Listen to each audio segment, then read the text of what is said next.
believe 2012, I think they closed down the one in New York and in LA, and they were just such a big pivotal part of hip hop. And somehow my friend Upwards and we said, hey man, let's do a show at Fat Beats, and we set it up and we did it on like a Tuesday afternoon, I believe, something like that. It was a weekday, and we packed it out. We did a pretty damn good show for like our first real hip hop performance. And people liked it, man. Even the guy from Fat Beats, he told us, he was like, man, like that was one of the best shows I've seen on a weekday afternoon, and we didn't even have a big following at that time. So that was really cool. After that, I was like, man, we need to be doing this more. So I just started. I brought out my first audio project shortly after that, and I started doing shows as much as I could. I was doing shows all over the LA scene.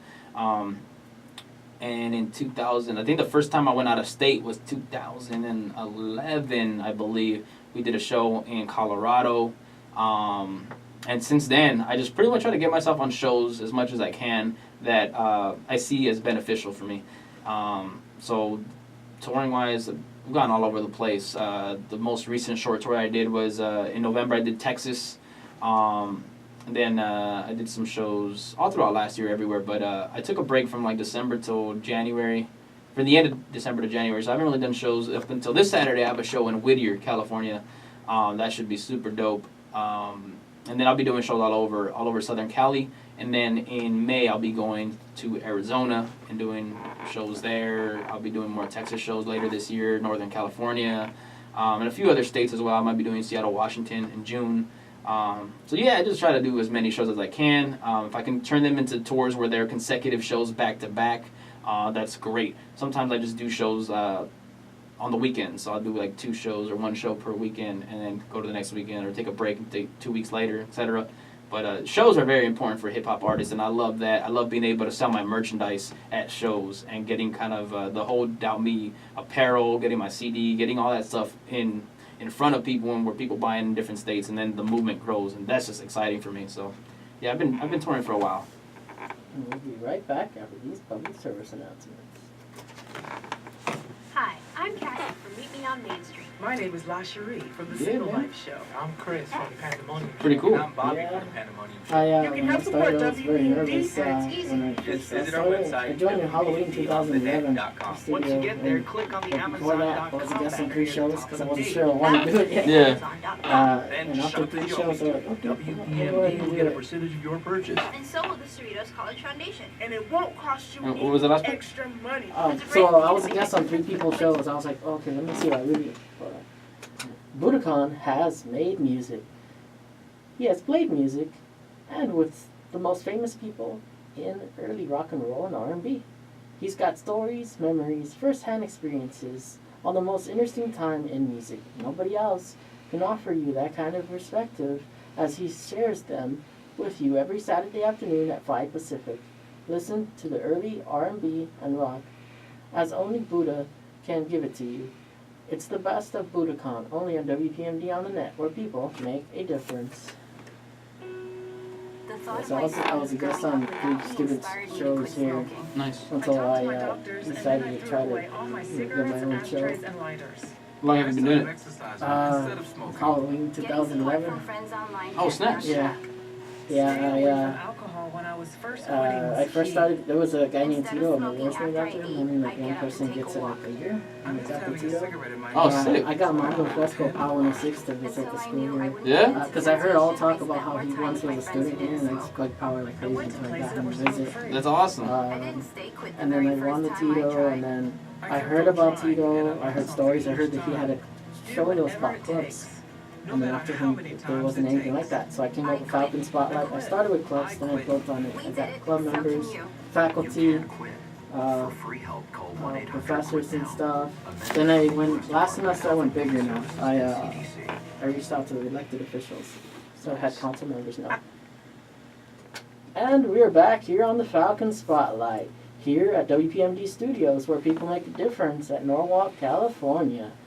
I'm your host here, Rob Flores, and remember that we are live at the moment here on iTunes, TuneIn Radio, Periscope, Linwood Rob JF, and also YouTube, Rob Flores. Look up Linwood Rob Flores. Yeah, you will see that video soon. So at this time, also Instagram, RobJF2013, and Snapchat. Now, let's talk about Doubt Me. So the inspiration with the video and how you decided to make the clothing line. So Doubt Me is comes from a song that I created in 2008. I started making music in 2007. About a year into making music, keep in mind, I think I said earlier too, like my music in the beginning was pretty not good. It was pretty terrible, to be honest. I had started making music originally just for fun, just to try it out, just because I had essentially some accessibility to make music. So I figured, why not give it a go and just have fun with it? The first even little project I even had thought about doing, I think, was called Just for Entertainment, something like that. And it was just purely fun. It wasn't anywhere near where I'm at now with mindset-wise and the passion, etc. So it was just about making fun songs that were probably kind of dumb at the time. Keep in mind, I was 17 years old. And it wasn't like with the thought of, oh man, I'm going to be a real hip-hop lyricist. It was more of like, man, let me make some fun songs that could either be club songs or just be, whatever, random songs. And I started just doing songs like that. They weren't that good, but I started getting better. Once I kind of got into more of I had been a fan of hip-hop, underground hip-hop for a while. Once I started becoming a little better at it, I was like, hey man, like this is pretty dope.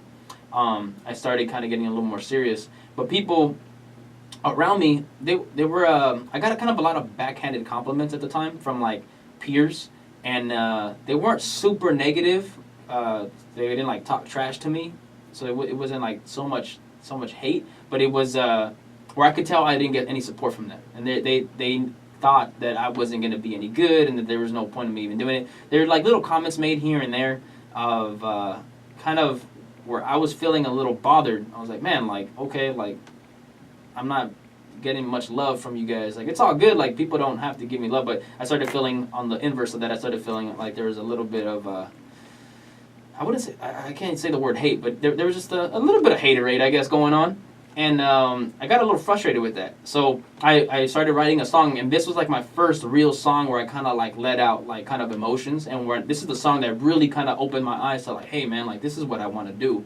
I wrote this song that ended up becoming called Doubt Me, and it was just about people not believing in me and people thinking that I wasn't good enough or that I wouldn't make it, and it kind of came about kind of fast, and I really liked it. When I finished writing it, I was like, man, like I really liked it. I feel like this is a pretty good song, and I wrote it and I made a beat to it, and it just I think the beat came first actually, and then I wrote the song. The beat spoke to me, and that's what kind of came out. And so the song that you guys hear now, 2016, Doubt Me, it's a revised version from my original one. So in 2008, I released the song. Keep in mind, again, voice-wise, confidence-wise, and even part of the lyrics, I was still developing. So it wasn't the greatest song ever, but there was a lot of potential there, and that instantly became like my song. And when I started like really sharing that song with people, people gravitated towards it. They really felt what I was saying, one, because they could feel my passion in it, two, because it was very relatable.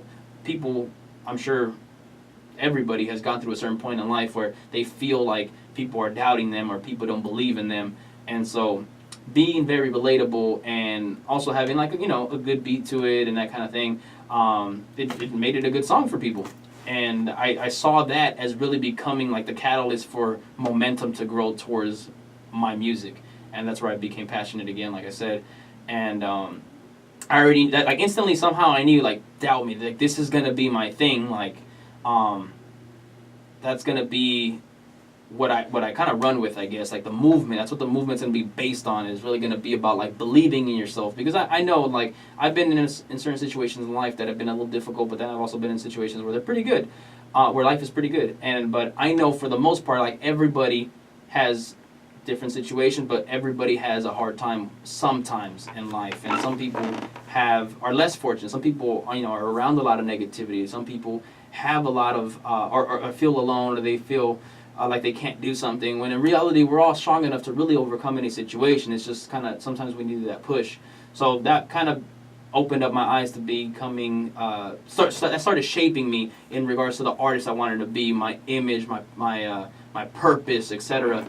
So Doubt Me ended up growing, people liked it, and that was always like my finishing song from my shows. When I would perform a variety of songs, and Doubt Me was always the last one. And for years, people were like, "That's your song. That's the song. Like that's the one that like always like gets me hyped or gets me motivated, etc." And when I started getting better and more polished, I still like the song Doubt Me, but since I didn't have a big following or anything, as soon as like the momentum started building, I started getting more supporters. I knew like, oh man, like that song Doubt Me is still the song that I need to push out, but I need to kind of revise it and touch it up and kind of make it, re-record it with like with better cadence, with a better delivery, and even touch up some of the lyrics. So in 2015, just last year, 7 years after the first time I made the original Doubt Me song, I went back, I rewrote maybe 40 to 50% of the lyrics, and I made it a little more universal because the first version was more about me. And then this new version was still partially about me, but very universal for more people for it to be more broad, so more people can gravitate towards it, more people can relate to it. And I enhanced some of the lyrics now that I'm a little bit more lyrical. I still didn't make it the most lyrical song, but I made it definitely a lot better.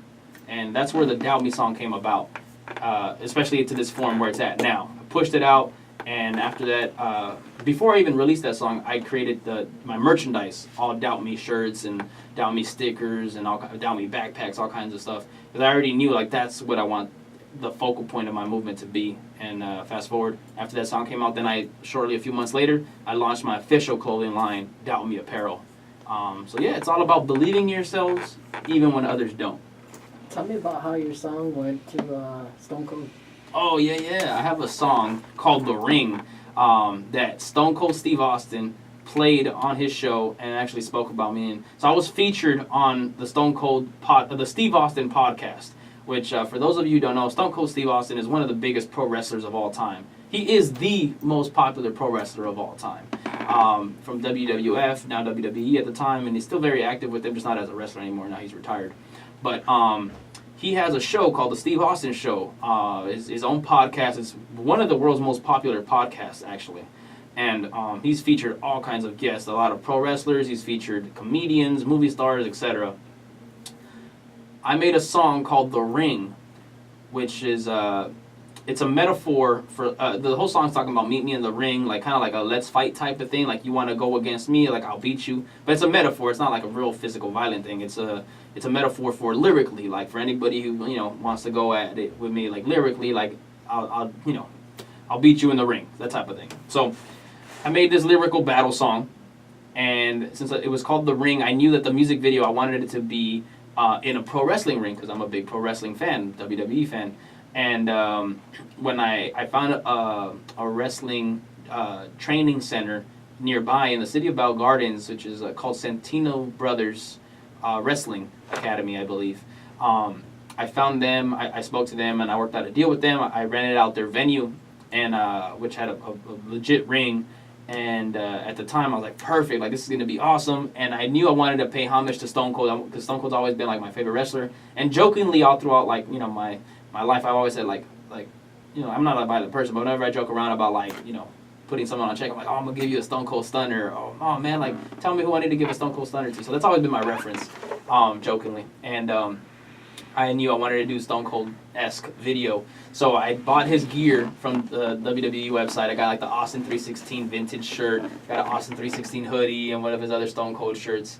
And the song, I referenced Stone Cold several times. I believe I say, the toughest S will be, I come in like I'm Stone Cold. I say certain lines like that. And then, you better take cover, or it's 2 middle fingers and a Stone Cold Stunner. So I said several things in that music video where I'm like, oh man, this is gonna be awesome. The music video, it's like me whooping on someone, doing all of Stone Cold's moves, doing the Luthes Prez, the elbow drop, the Stone Cold Stunner, etc. The music video came out exactly how I wanted it to. I was very proud of it. I'm still very proud of it to this day.